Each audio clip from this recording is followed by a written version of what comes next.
গতকাল বিকালে শেখ হাসিনার পদত্যাগের পরে এদেশের হিন্দু সম্প্রদায় মনে করেছিল যে তাদের উপর বিশাল একটা হামলা, লুটপাট, অগ্নিসংযোগের ঘটনা ঘটবে।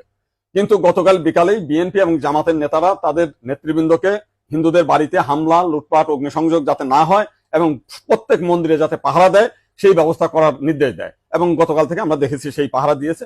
সাধারণভাবে হিন্দুদের উপরে বড় কোনো মন্দিরে কোনো হামলার ঘটনা ঘটে নাই।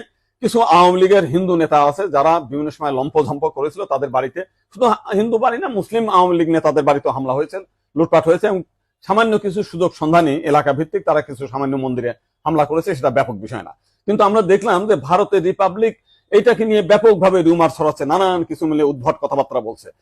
এবং আজকে দেখলাম শেখ হাসিনার নিয়ে তারা কাহিনী তৈরি করছে, বঙ্গবন্ধুর স্ট্যাচু মানে ভাঙছে, সেটা নিয়ে তারা খুব দুঃখে সাগরে ভাসছে।